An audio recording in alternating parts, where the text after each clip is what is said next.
আছো তোমরা? আশা করি ভালো আছো। আজকে আমরা করব ষষ্ঠ শ্রেণীর প্রথম অধ্যায়ের অনুশীলনী 1.1 স্বাভাবিক সংখ্যা ও ভগ্নাংশ চ্যাপ্টারটা। তো প্রথম অঙ্কটাতে দেখো এখানে কি বলা হয়েছে, নিচে সংখ্যাগুলো অঙ্কে লেখো। অঙ্কে লেখো, কথায় লেখো, তোমরা তো ছোটবেলা থেকে করে আসতেছ, নতুন কিছু নেই। তারপরও আমি তোমাদের বোঝার জন্য কয়েকটা করে দেখাচ্ছি। দেখো আমি এখানে একটা প্রশ্ন লিখে রেখেছি, একের গ নাম্বারটা লিখে রেখেছি। কি লেওয়া আছে? 76,09,070। তো যারা জানো তারা তো জানোই, আর যারা জানো না তারা দেখো কিভাবে খুব সহজে বের করা যায়। এখানে বলা হয়েছে লক্ষ পর্যন্ত, 76 লক্ষ। তো আমরা পিছন থেকে কতগুলো ডট ফোঁটা দিয়ে আসবো। দেখো ডট একক, দশক, শতক, হাজার, অযুত, লক্ষ, নিযুত। যেহেতু আমাকে লক্ষ পর্যন্ত বলা হয়েছে সেজন্য আমি লক্ষ পর্যন্তই থাকবো, আমরা আর কোটিতে যাব না। একক, দশক, শতক, হাজার, অযুত, লক্ষ, নিযুত। তাহলে দেখো প্রথমে বলা হয়েছে কত, পিছন থেকে আমরা আস্তে আস্তে যাই। দেখো প্রথমে বলা হয়েছে 70। তো 70 যদি বলা হয়, দেখো 70 আমি এখানে প্রথমে বসাবো, 70 পিছনে আমি বসাবো। তারপর বলা হয়েছে কত, 9,000। দেখো গুণে আসে, হাজারের ঘর কোনটা পড়ে? একক, দশক, শতক, হাজার। হাজারের ঘর হচ্ছে এটা, তাহলে আমি হাজারের এই ঘরটাতে আমি 9 বসাবো, কারণ আমার এখানে বলা হয়েছে 9,000। তারপর বলা হয়েছে কি, দেখো 76 লক্ষ। 76 লক্ষ, দেখো আমি লক্ষর ঘরে যাই, একক, দশক, শতক, হাজার, অযুত, লক্ষ। লক্ষের ঘর হচ্ছে এটা, তাহলে একটা ঘরে তো আমি দুইটা সংখ্যা বসাতে পারবো না, যেহেতু আমাকে এখানে 76 বলা হয়েছে সেজন্য আমি লক্ষ আর তার আগের ঘরটা মিলে আমি 76 বসাবো। তাহলে আমার একক, দশক, শতক, হাজার, অযুত, লক্ষ, নিযুত। তার মানে আমি লক্ষ আর নিযুত মিলে আমি লক্ষের ঘরটা পূর্ণ করলাম, আর হাজারের ঘরে হাজার বসালাম, একক দশকের ঘরে একক দশক বসালাম। তা আমার দেখো মাঝখানের দুইটা ডট কিন্তু এখনো বাকি রয়ে গেছে, খালি রয়ে গেছে। এই ডটগুলোতে আমরা কি করব? এই ডটগুলোকে এইভাবে রেখে দিব না, আমরা এইভাবে রেখে দিব না, আমরা এখানে শূন্য বসাবো। এই ডটগুলোতে আমরা কি বসাবো? শূন্য বসাবো। তারপরটা দেখো 102,05,708। তো আমি আগের মতোই এখানে যেহেতু কোটি পর্যন্ত বলা হয়েছে, আমি আসি একক, দশক, শতক, হাজার, অযুত, লক্ষ, নিযুত, কোটি। দেখো প্রথমে আমি পিছন থেকে আসি। প্রথমে যেহেতু আমাকে এখানে বলা হয়েছে 8, সেজন্য আমি এখানে 8 বসাবো পিছনে। তারপর বলা হয়েছে কত, 700। দেখো একক, দশক, শতক, শতকের ঘরে আমি বসাবো 7। তারপর বলা হয়েছে কত, 5,000। তাহলে একক, দশক, শতক, হাজার। তাহলে হাজারের ঘরে আমি কত বসাবো বলো? 5। এরপরে বলা হয়েছে কি 102 কোটি। তারপর বলা হয়েছে কি 102 কোটি। তাহলে আমি 102 কোটিতে চলে আসি। দেখো কোটির ঘরে চলে আসবো, একক, দশক, শতক, হাজার, অযুত, লক্ষ, নিযুত, কোটি। তো কোটিতে কি দেওয়া আছে? একটা ডট দেওয়া আছে, কিন্তু আমাকে বলা হয়েছে 102। 102, তো আমি কোটির ঘরেই 102 বসাবো। দেখো 102 আমি বসালাম, কোটির ঘরে আমি 102 বসালাম, আর বাকি সবগুলো ডট খালি রয়েছে। খালি ডটগুলোতে আমরা কি করে দিব? আগের মতো শূন্য দ্বারা পূর্ণ করে দিব। এরপরে আসো বলা হয়েছে কি, তারপরে আমি করাচ্ছি এখন ঝ নাম্বারটা। 50,301,538,000। বিলিয়ন, মিলিয়ন কথাগুলো তোমাদের জন্য নতুন।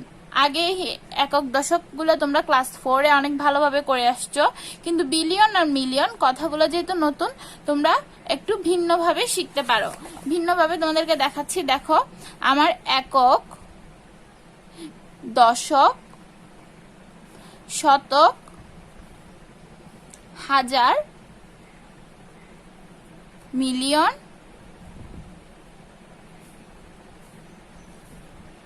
বিলিয়ন, এভাবে করে আমি প্রথমে লিখে নিলাম।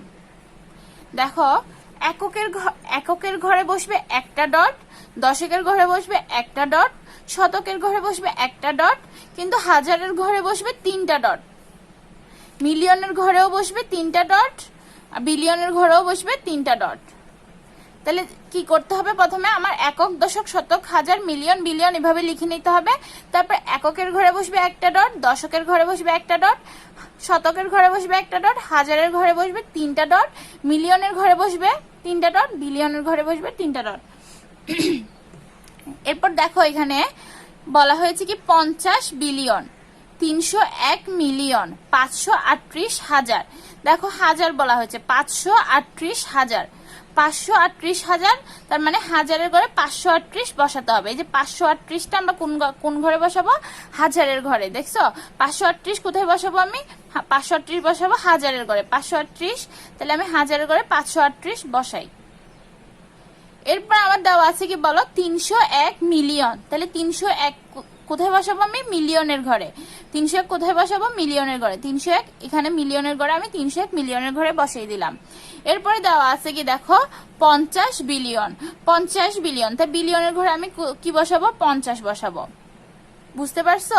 তো এখন দেখো একটা ডট খালি আছে, তো একটা ডট খালি দেখলে তুমি চাইলে এটাতে শূন্য বসাতে পারো।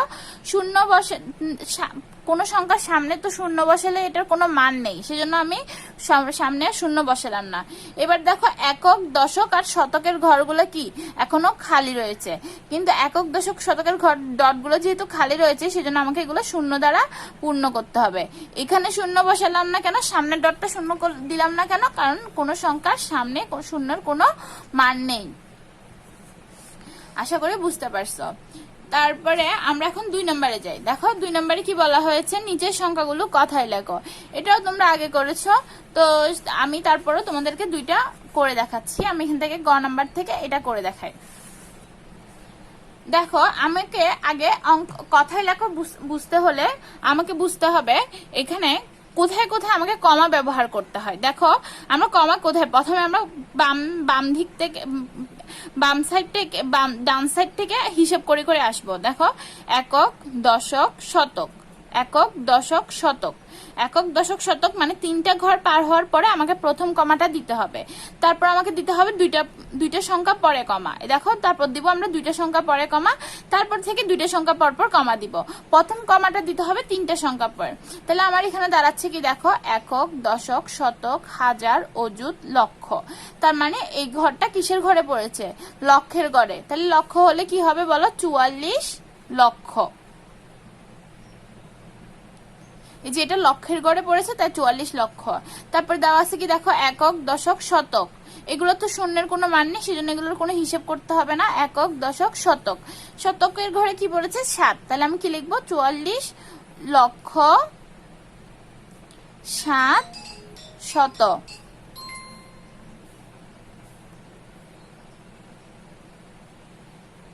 তারপর কি দেওয়া আছে বলো এখানে 5 8, 5 8, যেহেতু এটা একক এটা দশক তাই দুইটাকে একসাথে আমাকে বলতে হবে। 5 8, 8 আর 5 মিলে কি হয় 85, তাহলে আমি একসাথে লিখবো 85। এরপর এটা দেখো, তাহলে আমি বললাম কি 3 ঘর পরে কমা হবে, তারপরে আবার 2 ঘর পরে কমা হবে, তারপর আবার 2 ঘর পরে কমা হবে, তারপরে 1 ঘর পরে তারপরে তো এখানে আর 2 ঘর নাই সেজন্য আমি এখানে দিলাম 2 ঘর পর পর কমা হবে। এভাবে করে 2 ঘর পর পর কমা হবে, প্রথমটা শুধু 3 ঘর পরে কমা হবে। তাহলে আমার দাঁড়াচ্ছে কি দেখো একক, দশক, শতক, হাজার, অযুত, লক্ষ, নিযুত, কোটি। তাহলে আমার হলো কি 8 কোটি, 8 কোটি। দেখো তারপর এটা কি হয় একক, দশক, শতক, হাজার, অযুত, লক্ষ।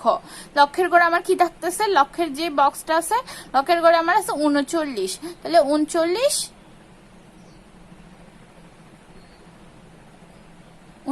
লক্ষ, কারণ এটা কিসের ঘরে, লক্ষের ঘরে।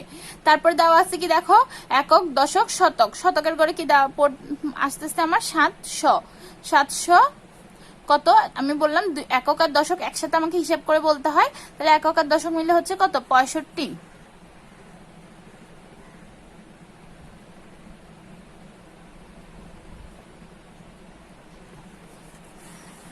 এরপরে আসো 3 নাম্বারটাতে। 3 নাম্বারে কি বলা হয়েছে দেখো, 3 নাম্বারে বলা হয়েছে নিচের সংখ্যাগুলোকে যে সকল সার্থক অঙ্ক আছে তাদের স্থানীয় মান নির্ণয় করো। স্থানীয় মান নির্ণয় করো তোমরা 4th শ্রেণীতে পড়েছ, মানে 4th শ্রেণীতে খুব ভালোভাবে স্থানীয় মান নির্ণয়ের বিষয়টা বোঝানো হয়েছে। এখন আমি তোমাদেরকে এখানে যেহেতু একটু বড় বড় স্থানীয় মান নির্ণয়, আমি তোমাদেরকে করে দেখাচ্ছি। এখানে একটা করে রেখেছি, আমি তোমাদেরকে পরে আরো দুইটা করে দেখাবো, কারণ এই অধ্যায় থেকে সৃজনশীল আসলে এই স্থানীয় মান নির্ণয়ের অঙ্ক থাকে। দেখো এখানে আমি নাম্বারটা এখানে প্রশ্নটা তুলে রেখেছি। এখানে আমাকে প্রথমে পিছন থেকে সর্বশেষ সংখ্যা কি দেওয়া আছে? 8। 8-এর স্থানীয় মান 8 একক। 8-এর স্থানীয় মান হচ্ছে 8 একক, অর্থাৎ দেখো আমরা এটাকে কিভাবে পড়ি? একক, দশক, শতক, হাজার, অযুত, লক্ষ, নিযুত, কোটি। এভাবে করে একক, দশক, শতক, হাজার, অযুত, লক্ষ, নিযুত, কোটি, এভাবে করে আমরা পড়ি। ঠিক আছে না? এভাবে করেই আমরা পড়বো। এখানে 8-এর স্থানীয় মান তাহলে 8 একক, অর্থাৎ 8 একক মানে হচ্ছে 8-এর সাথে আমাকে 1 গুণ করতে হবে। একক মানে হচ্ছে 1 গুণ। তাহলে 8-কে যদি আমি 1 দ্বারা গুণ করি, দেখো কি দাঁড়াচ্ছে? 8-একে আমরা কি পাবো বলো? 8-একে 8, 8-একে 8, সেটাকে যদি আমি কথায় লিখি, তাহলে বানান করে লিখি, কথায় লিখি, তাহলে কি হচ্ছে? 8। এরপরে আমি একইভাবে 7-এর স্থানীয় মান লিখছি 7 দশক, অর্থাৎ 7 গুণ 10 বা 70। আমরা সেটাকে কথায়ও লিখলাম। এরপর দশক কেন লিখলাম? এই যে একক, দশক, দশকের জন্য আমরা কি লিখবো? 10 দ্বারা গুণ করব। এরপর আমি দেখো একক, দশক, শতকের ঘরে কি দেওয়া আছে? শূন্য। আমি শূন্যের হিসাব আমাকে করতে হবে না, শূন্যের জন্য কোনো হিসাব করতে হবে না। আমি তারপরের সংখ্যা চলে যাব। 5-এর স্থানীয় মান কি হবে? দেখো একক, দশক, শতক, হাজার, তাহলে 5000, অর্থাৎ 5-কে কি করতে হবে? 1000 দিয়ে গুণ করতে হবে। 5-কে যদি 1000 দ্বারা আমরা গুণ করি, তাহলে আমার কত দাঁড়াচ্ছে বলো? 5000। তাহলে 5000, এটাকে আমরা কথায় লিখলাম। এরপর 4-এর স্থানীয় মান কি? 4-এর স্থানীয় মান হচ্ছে 4 অযুত, একক, দশক, শতক, হাজার, অযুত। তাহলে অযুত, অর্থাৎ 4-কে আমাদেরকে কি করতে হবে? 10,000 দিয়ে গুণ করতে হবে। 10,000 দিয়ে গুণ করলে কি দাঁড়ায় বলো? 40,000। তো 40,000-কে আমরা কি করতে পারি? কথায় লিখতে পারি। তারপরে আমার তিনের স্থানীয় মান কি বলো? 3-এর স্থানীয় মান আমি এখান থেকে যাই একক, দশক, শতক, হাজার, অযুত, লক্ষ, নিযুত, কোটি। তো এখন তুমি তো বলবে আমার তো একক, দশক, শতক, হাজার, অযুত, লক্ষ, নিযুত, কোটি। তাহলে আমি এখানে একটা শূন্য বেশি লিখে ফেলেছি, সরি। একক, দশক, শতক, হাজার, অযুত, লক্ষ, নিযুত, কোটি। তাহলে আমার 3টা কিসের ঘরে পড়তেছে বলো? 3টা হচ্ছে কি? কোটির ঘরে পড়তেছে। আমার এখানে 3টা কিসের ঘরে পড়তেছে? কোটির ঘরে পড়তেছে। তাহলে 3 যদি কোটির ঘরে পড়ে, দেখো আমি কিভাবে লিখবো? 3-এর স্থানীয় মান 3 কোটি। 3-এর স্থানীয় মান হচ্ছে কি? 3 কোটি, অর্থাৎ 3-কে কি করতে হবে? আমার 1 কোটি দিয়ে গুণ করতে হবে। 3-কে 1 কোটি দিয়ে গুণ করলে 3-একে 3 কোটি হবে। সেটাকে আমরা কথায় লিখবো। এরপরে দেখো একক, দশক, শতক, হাজার, অযুত, লক্ষ, নিযুত, কোটি। তাহলে কোটি তো এখানে শেষ হয়ে গেল। তাহলে আমি এরপরে একটাকে কি লিখতে পারি? একটাকে আমরা কিভাবে লিখবো? দেখো এরপরে একের স্থানীয় মান আমরা লিখবো 1 দশক কোটি। মানে 1-এর পরে যদি একটা সংখ্যা বাড়তি থাকে, কোটির পরে যদি একটা সংখ্যা বাড়তি থাকে, আমরা দশক লিখবো।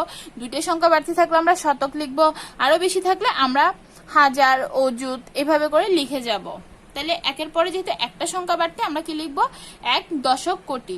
1 দশক মানে কি বলো? 1 দশে কি হয়? 10। 1 দশক মানে হচ্ছে 10, আর কোটির জন্য আমাকে কি বসাতে হবে? 1 কোটি। 1 দশক মানে হচ্ছে 10, আর কোটির জন্য আমাকে বসাতে হবে 1 কোটি। তাহলে 10-কে যদি আমি 1 কোটি দিয়ে গুণ করি, তাহলে কি হবে বলো? 10 কোটি।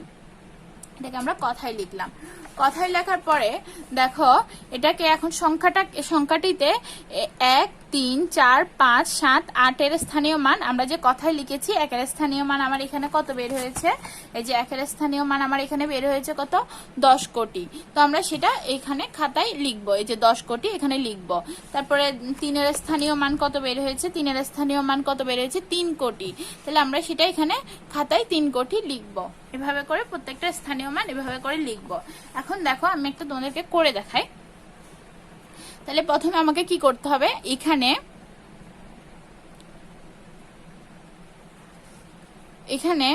5-এর স্থান, এখানে আমি পিছন থেকে শুরু করব।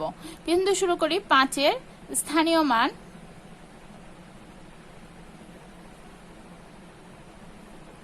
5-এর স্থানীয় মান কত বলো? 5 একক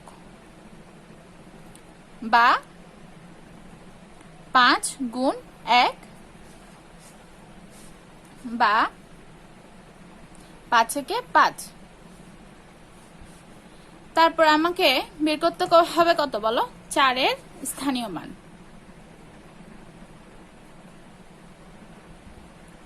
4 দশক বা 4 গুণ 10 বা 4 দশে 40। তো আমি এটাকে পাশে আবার কথায়ও লিখে দিব।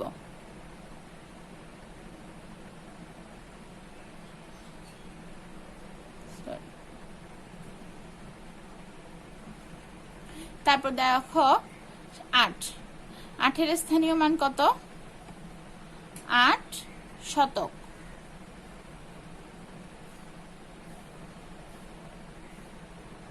বা 8 গুণ, শতক মানে কত, 100, 100 দ্বারা গুণ করব।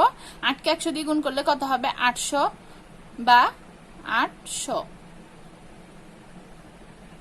এরপরে দেখো 8 এর পরে কত আসতেছে আমার, 8 এর পরে 7, 7 এর স্থানীয় মান 7000। তাহলে আমি লিখি 7 গুণ 1000 বা 7000। এখানে আমরা বা না লিখে আমরা অর্থাৎ লিখতে পারি,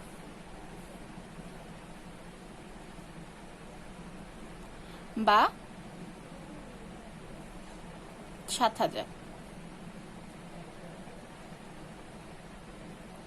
এরপরে আমরা দেখো একক, দশক, শতক, হাজার, অযুত, লক্ষ, নিযুত, কোটি। কোটির পরে চলে আসে, কোটি শেষ হয়ে গেছে কিন্তু শূন্যতে, কিন্তু কোটির পরে যে সংখ্যাটা দেওয়া আছে 9, 9কে আমরা কি করব বলো, 9 কি হবে, 9 কি হবে বলো, 9 দশক কোটি।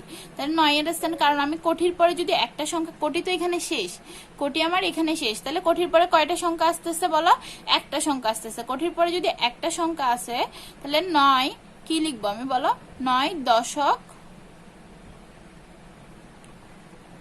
9 দশক কোটি, অর্থাৎ 9 দশক মানে কত, 90।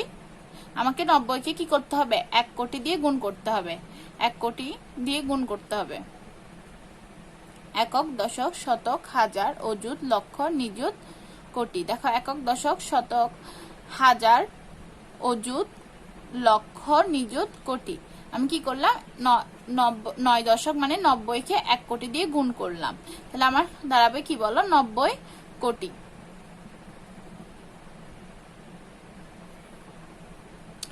এরপরে আসো তুমি 5-এ, 5 কি, 5-এ তাহলে এখানে যেহেতু আমার কোটি শেষ, কোটির পরে একটা সংখ্যা থাকলে দশক, তারপরে আরেকটা সংখ্যা থাকলে হবে শতক, ঠিক আছে। কোটির পরে যদি আরেকটা সংখ্যা থাকে আমরা এটাকে লিখবো শতক। তাহলে এখানে স্থানীয় মান 5-এ 5 শতক কোটি, অর্থাৎ 5 শতক মানে কত বলো, 500। আর কোটির জন্য আমি কি করব, 1 কোটি বসাবো, এখান থেকে দেখে বসাই 1 কোটি।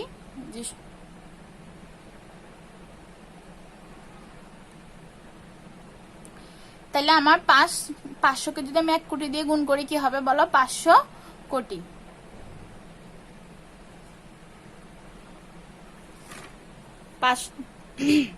এভাবে করে এরপর আমি এই লাইনটা লিখে ফেলবো, এই যে এখানে এত সংখ্যাটিতে এত 5, 9, 7, 8, 4 ও 5-এর স্থানীয় মান যথাক্রমে 500 কোটি। এখানে আমরা বাংলাটাও লিখে ফেলি, 90 কোটি বা 500, এখানে লিখবো 500 কোটি।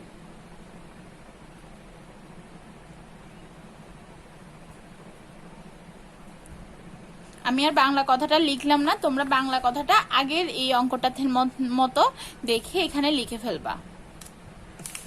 এখন যারা দুর্বল স্টুডেন্ট রয়েছে তারা ভাববা যে আমরা এত কথা তো লিখতে পারবো না, এত কথা তো আমাদের মনে থাকে না, আমাদের তো এত কথা লিখতে গেলে আমরা অঙ্ক ভুলে যাব। তাদের জন্য আমি একটু শর্টকাট আর খুব সহজে যাতে তোমরা করতে পারো সেভাবে একটা করে দেখাচ্ছি। যারা দুর্বল, অঙ্ক বুঝতে সমস্যা হয় শুধুমাত্র তাদের জন্য। আচ্ছা আমি দেখো, আমি এখান থেকে বর্গের জ নাম্বারটা করে দেখাই তোমাদেরকে, বর্গের জ নাম্বারটা করে দেখাচ্ছি।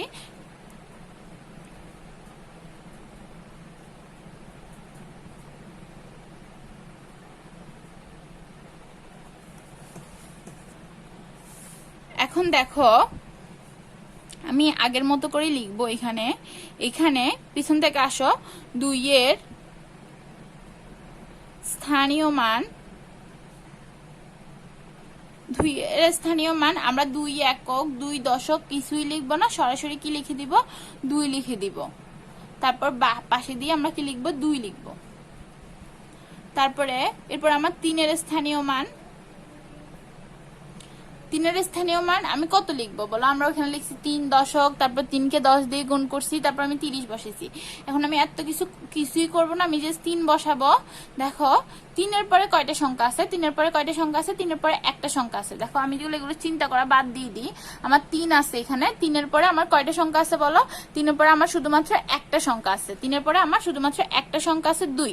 তাহলে 3 এর পরে যদি একটা সংখ্যা থাকে আমি এখানে কি বসাবো, একটা শূন্য বসাবো। তাহলে আমার দাঁড়াচ্ছে কত বলো, 30। এরপর আমার বের করতে হবে কি, 4 এর স্থানীয় মান বের করি। 4 এর স্থানীয় মান ঠিক সেম ভাবে 4 আমি বসাবো। 4 এর পরে কয়টা সংখ্যা আছে বলো, 4 এর পরে কয়টা সংখ্যা, 4 এর পরে কয়টা সংখ্যা, 2টা সংখ্যা, 3 আর 2 দুটো সংখ্যা। তাহলে 2টা যদি সংখ্যা থাকে, 4 এর পরে 2টা সংখ্যা থাকলে 2টা শূন্য বসবে, বা কি হবে 400। এরপর দেখো 8 এর স্থানীয় মান, 8 লিখলাম বলো, 8 লিখলাম এখানে। 8 এর পরে কয়টা সংখ্যা আছে বলো, 8 এর পরে কয়টা সংখ্যা আছে, একটা দুইটা তিনটা, তিনটা শূন্য। তাহলে আমি এটাকে কি লিখতে পারি, 8000। তারপরে আবার 5 এর স্থানীয় মান, 5 এর পরে কয়টা শূন্য আছে, সংখ্যা আছে ততটা শূন্য। 5 এর পরে 4টা সংখ্যা, তো 4টা শূন্য। তাহলে এটা দাঁড়াচ্ছে কি বলো, 50,000।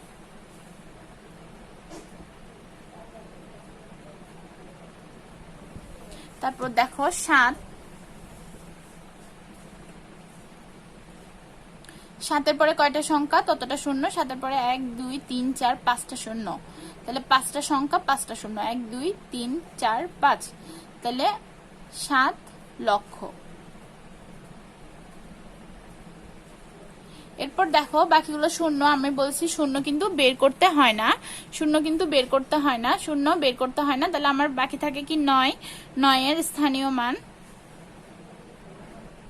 9 এর পরে কয়টা সংখ্যা, 1 2 3 4 5 6 7 8, 1 2 3 4 5 6 7 8। তাহলে আমাকে এখানে 8টা শূন্য বসাতে হবে, 1 2 3 4 5 6 7 8।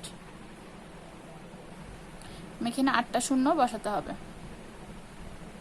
1 2 3 4 5 6 7 8। আমি এখানে 8টা শূন্য বসালাম। এবার কমাটা তুমি বসিয়ে দাও, প্রথমে 3 সংখ্যা পরে, তারপর 2 সংখ্যা পরে, তারপর আবার 2 সংখ্যা পরে। তাহলে আমার একটা কি দাঁড়াচ্ছে দেখো, একক দশক শতক হাজার অযুত লক্ষ নিযুত কোটি। তাহলে কোটির করে কি দেওয়া আছে, 90। তাহলে আমি লিখবো 90 কোটি। এরপরে তুমি আগের মতো এত সংখ্যাটিতে লাইনটা তুমি ওখান থেকে দেখে, আগের যে অঙ্কটা দেওয়া করে দেখাইছি আমি, সেখান থেকে দেখে লিখে দিতে পারো। এই যে এখান থেকে দেখে লাইনটা লিখে দিবা। আমি বলেছি যে এটা যারা একটু গণিতে দুর্বল, যাদের বুঝতে সমস্যা হয়, তারা এইভাবে করলেও কোনো সমস্যা নেই, এভাবেও করতে পারো তোমরা। তোমাদের যদি এত কথা বা এভাবে লিখতে তোমাদের বুঝতে অসুবিধা হয়, তোমরা সংক্ষেপে এভাবে করে করতে পারো। আশা করি তোমরা বুঝতে পারছো। এরপরে আমি চলে যাব 4 নাম্বার অঙ্কটাতে। 3 নাম্বার তো শেষ, 4 নাম্বার অঙ্কে চলে যাব। 9 অঙ্কের বৃহত্তম ও ক্ষুদ্রতম সংখ্যা লেখো। তো বৃহত্তম ক্ষুদ্রতম সংখ্যা তোমরা ছোটবেলা থেকে অনেক করে আসছো, আমি তারপরেও করে দেখাচ্ছি। দেখো এখানে 9 অঙ্কের বৃহত্তম সংখ্যা, আমাকে আগে জানতে হবে 1 অঙ্কের বৃহত্তম সংখ্যা কত। 1 অঙ্কের বৃহত্তম সংখ্যাকে কত, তোমরা তো ছোটবেলায় জানছো যে ছোটবেলায় ক্লাস 3 থেকে বৃহত্তম সংখ্যা ক্ষুদ্রতম সংখ্যা করতেছো। 1 অঙ্কের বৃহত্তম সংখ্যা হচ্ছে 9। তাহলে আমাকে এখানে বলা হয়েছে 9 অঙ্কের বৃহত্তম সংখ্যা বের করতে। তো আমাকে যেহেতু 9 অঙ্কের বৃহত্তম সংখ্যা বলা হয়েছে, তো আমি 9 অঙ্কের বৃহত্তম সংখ্যা যদি লিখি, 9 অঙ্কের বৃহত্তম সংখ্যা হচ্ছে 9টা 9। খুব সহজ, 9 অঙ্কের বৃহত্তম সংখ্যা হবে 9টা 9। 1 2 3 4 5 6 7 8 9 1 2 3 4 5 6 7 8 9। তারপরে আমাকে বলা হয়েছে 9 অঙ্কের ক্ষুদ্রতম সংখ্যা নির্ণয় করতে। 9 অঙ্কের ক্ষুদ্রতম সংখ্যা কত বলো? 9 অঙ্কের ক্ষুদ্রতম সংখ্যা, 9 অঙ্কের ক্ষুদ্রতম সংখ্যা জানার জন্য আমাকে আবার জানতে হবে 1 অঙ্কের ক্ষুদ্রতম সংখ্যা কত। 1 অঙ্কের ক্ষুদ্রতম সংখ্যা হচ্ছে কত বলো? 1 অঙ্কের ক্ষুদ্রতম সংখ্যা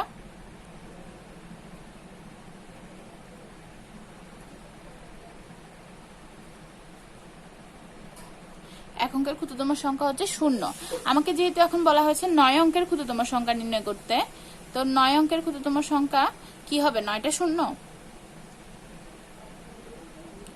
বলতো। 9 অঙ্কের ক্ষুদ্রতম সংখ্যা কি 9টা শূন্য হবে কিনা?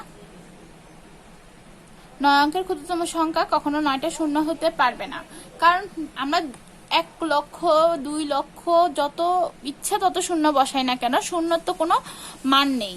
তো শূন্যের মান বসানোর জন্য শূন্যের সামনে কোনো একটা সংখ্যা থাকতে হবে, তবেই শূন্যের মান দেওয়া থাকবে। তো শূন্যের সামনে আমরা ক্ষুদ্রতম সংখ্যা, শূন্যের পরে ক্ষুদ্রতম সংখ্যা কত? শূন্যের পরের ক্ষুদ্রতম সংখ্যা হচ্ছে 1। সেজন্য আমি কি বসাবো? প্রথমে 1 বসাবো। তারপরে এখানে যেহেতু আমাকে 9 অঙ্কের বলছে, সেজন্য আমি আর বাকি থাকে আরো 8টা ঘর, সেজন্য 8টা শূন্য বসাবো। 9 একটা 1 2 3 4 5 6 7 8। দেখো আমাকে যেহেতু এখানে 9টা ঘর পূর্ণ করতে হবে, সেজন্য আমি কি করব? দেখো প্রথমে তো আমি 1 বসিয়ে ফেলেছি, সেজন্য আমার আর বাকি থাকবে 8টা ঘর। সেই 8টা ঘর আমি কি করব? 8টা শূন্য বসাবো। 1 2 3 4 5 6 7 8। তারপরে আমরা আসি 5 নাম্বারটাতে। 5 নাম্বারে কি বলেছে বলো? একই অঙ্ক মাত্র একবার ব্যবহার করে 7 অঙ্কের বৃহত্তম ও ক্ষুদ্রতম সংখ্যা গঠন করো। তাহলে একই অঙ্ক মাত্র একবার ব্যবহার করে 7 অঙ্কের বৃহত্তম ক্ষুদ্রতম সংখ্যা গঠন করতে বলছে। আমার যে সংখ্যাগুলো আমার এখানে দেওয়া আছে, আমি সেই সংখ্যাগুলো একটু তুলে নিই।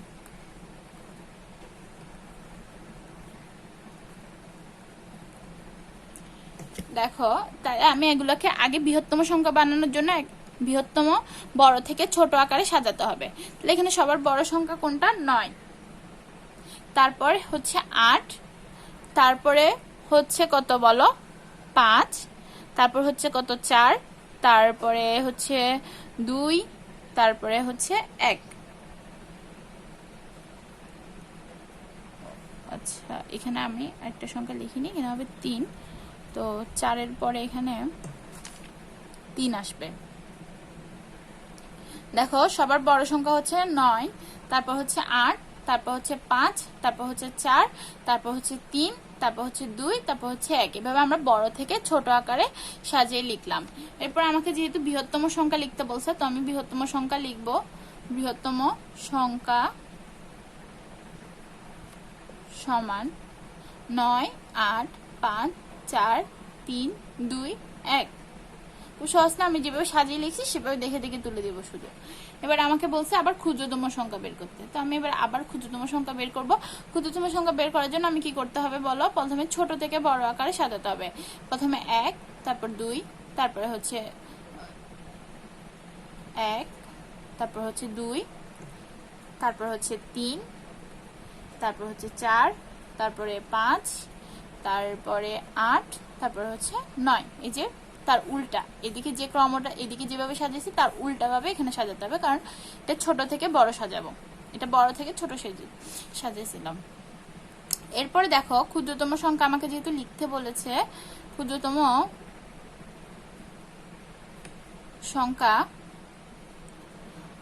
সংখ্যা হচ্ছে কত বলো তো? ক্ষুদ্রতম সংখ্যা যে এখানে দেখে দেখে যেভাবে তুলে দিয়েছিলাম সেভাবে তুলে দিব। 1 2 3 4 5 8 9, বাস শেষ। এরপরে খ নাম্বারটা আছে, খ নাম্বারটা তোমরা বাসায় করবা, সমস্যা হলে আমাকে কমেন্টে জানাবা। এরপরে 6 নাম্বারে বলা হয়েছে 7 অঙ্ক বিশিষ্ট কোনো বৃহত্তম ও ক্ষুদ্রতম সংখ্যা প্রথমে 7 এবং শেষে 8 আছে। 7 অঙ্ক বিশিষ্ট কোনো বৃহত্তম ক্ষুদ্রতম সংখ্যা নির্ণয় করো যেটার প্রথমে আর শেষে 7 এবং 8, প্রথমে 7 এবং শেষে 6 আছে। তাহলে আমাকে দেখো প্রথমে জানতে হবে, তোমাদেরকে আগে বলেছি, আমাকে প্রথমে জানতে হবে এক অঙ্কের ক্ষুদ্রতম সংখ্যা এক অঙ্কের বৃহত্তম সংখ্যা। তাহলে এক অঙ্কের ক্ষুদ্রতম সংখ্যা, এক অঙ্কের বৃহত্তম সংখ্যা কত বলো? এক অঙ্কের বৃহত্তম সংখ্যা আমি একটু আগে দেখিয়েছি, এক অঙ্কের বৃহত্তম সংখ্যা হচ্ছে 9। এক অঙ্কের বৃহত্তম সংখ্যা হচ্ছে 9। এক অঙ্কের বৃহত্তম সংখ্যা হচ্ছে 9। আমাকে এখানে বলা হয়েছে প্রথমে 7 থাকতে হবে, প্রথমে 7 থাকতে হবে এবং শেষে 6 থাকতে হবে। প্রথমে 7 থাকতে হবে এবং শেষে 6 থাকতে হবে। যদি প্রথমে 7 থাকে তবে দেখো, প্রথমে যদি আমি 7 লিখি তাহলে আমি লাইনটা কিভাবে লিখবো দেখো, এখান থেকে দেখে দেখে লিখবো। প্রথমে 7 এবং শেষে 6 আছে এমন বৃহত্তম সংখ্যা। তাহলে আমাকে এখানে কয় অঙ্কের বলছে বলো তো? 7 অঙ্কের বলছে না? আমি দেখো একটু 7টা ডট দিয়ে দিই। 1 2 3 4 5 6 7। আমি 7টা ডট দিয়ে দিচ্ছি এবং 7টা ডটের কি করতে হবে? 7টা ডটের প্রথমে 7 থাকতে হবে এবং শেষে কি থাকতে হবে? 6 থাকতে হবে। প্রথমে আমি 7 লিখে ফেলবো এবং শেষে লিখে ফেলবো, শেষের ডটে লিখে ফেলছি 6। প্রথমের ডটে লিখে ফেলছি 7 এবং শেষের ডটে লিখে ফেলছি 6। প্রথমের ডটে 7 এবং শেষের ডটে 6 লেখার পরে আমার যে বাকি ডটগুলো আছে সেগুলোতে আমি কি বসাই দিব? যেহেতু আমাকে বৃহত্তম সংখ্যার কথা বলছে, আমি যেখান থেকে দেখে দেখে 9টা বসাই দিব। এই আমার হয়ে গেল 7 অঙ্কের বৃহত্তম সংখ্যা, যেখানে প্রথমে 7 এবং শেষে 6 রয়েছে। একইভাবে আবার আমরা ক্ষুদ্রতম সংখ্যা বের করব। আবার এক অঙ্কের ক্ষুদ্রতম সংখ্যা কি বলো? এক অঙ্কের ক্ষুদ্রতম সংখ্যা আমি একটু আগে বলেছি, এক অঙ্কের ক্ষুদ্রতম সংখ্যা হচ্ছে 0। এক অঙ্কের ক্ষুদ্রতম সংখ্যা হচ্ছে 0। তাহলে যেটার প্রথমে একইভাবে আগেরটার মতো দেখে দেখে এখান থেকে দেখে দেখে লাইনটা লিখতে পারো। প্রথমে 7 এবং শেষে 6 আছে এমন ক্ষুদ্রতম সংখ্যা। আমি এদিকে লিখি যাতে আমার সংখ্যাটা লিখতে সুবিধা হয়। প্রথমে আমি 7টা ডট দিয়ে দিব, যেহেতু আমাকে এখানে বলছে 7 অঙ্ক বিশিষ্ট। 7 অঙ্ক বিশিষ্ট 1 2 3 4 5 6 7। তাহলে আমার প্রথমে 7 দিতে হবে, পরে শেষে লিখতে হবে কত বলো? 6। প্রথমে 7 এবং শেষে 6। মাঝখানে তাহলে আমি কি লিখবো? যেহেতু আমাকে ক্ষুদ্রতম সংখ্যা লিখতে বলছে, তো মাঝখানের সংখ্যাগুলো হবে 0। এ হয়ে গেল আমার 7 অঙ্কের ক্ষুদ্রতম সংখ্যা। এরপরে আমরা সবার শেষের অঙ্কে চলে আসছি। সবার শেষে কি আছে দেখো, সবার শেষের অঙ্কটা 7 3 4 5 5 এর অর্থাৎ 73,455 এর অঙ্কগুলোকে বিপরীতভাবে সাজালে যে সংখ্যা হয় তা কথায় প্রকাশ করো। তাহলে এই সংখ্যাটাকে আমাকে আগে বিপরীতভাবে সাজাতে হবে। তো এই সংখ্যাটাকে যদি আমি বিপরীতভাবে সাজাই কি লিখবো বলো? এই সংখ্যাটাকে আমি যদি বিপরীতভাবে সাজাতে চাই, 7 3 4 5 5 এর অঙ্কগুলোকে দেখে দেখে আমি এখান থেকে প্রশ্ন থেকে দেখে দেখে লাইনটা লিখবো। 7 অঙ্কগুলোকে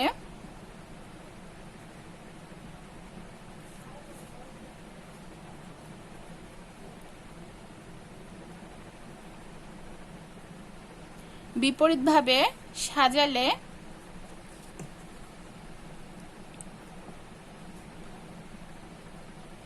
হয়, এত সংখ্যাগুলোকে বিপরীতভাবে সাজালে হবে কি হবে বলো? বিপরীতভাবে, আচ্ছা বিপরীতভাবে যে সাজালে যে সংখ্যাটি পাই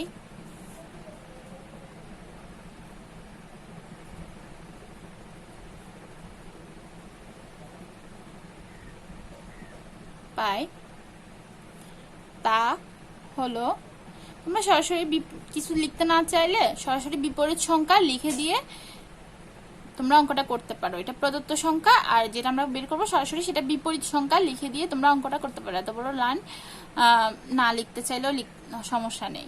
তাহলে আমি এখানে প্রথমে কি লিখবো, বিপরীত মানে উল্টা ভাবে। প্রথমে এখানে আছে 5, তারপরে আছে 5, তারপর আছে 4, তারপর আছে 3, তারপর আছে 7। এবার আমাকে বলছে বিপরীত যে সংখ্যাটা আমি পেয়েছি সেই সংখ্যাটাকে আমাকে কি করতে হবে, কথায় লিখতে বলছে। কথায় প্রকাশ করো। তাইলে কথায় প্রকাশ সংখ্যাটিকে, বিপরীত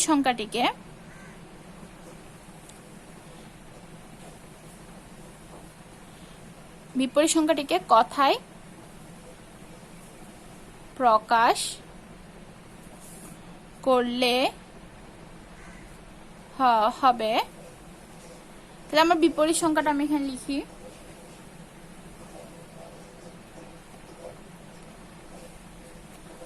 দেখো বিপরীত সংখ্যাটা কি হবে। বিপরীত সংখ্যাটা হচ্ছে, আমি এখানে যে সংখ্যাটা আছে প্রথমে আমি কমা দিয়ে নিই, একক, দশক, শতক। এই যে কমা দিয়ে নিলাম, একক, দশক, শতক, হাজার। হাজারের ঘরে আমার কি দেওয়া আছে, 2টা 5 দেওয়া আছে। তাহলে আমি কি লিখবো, 55,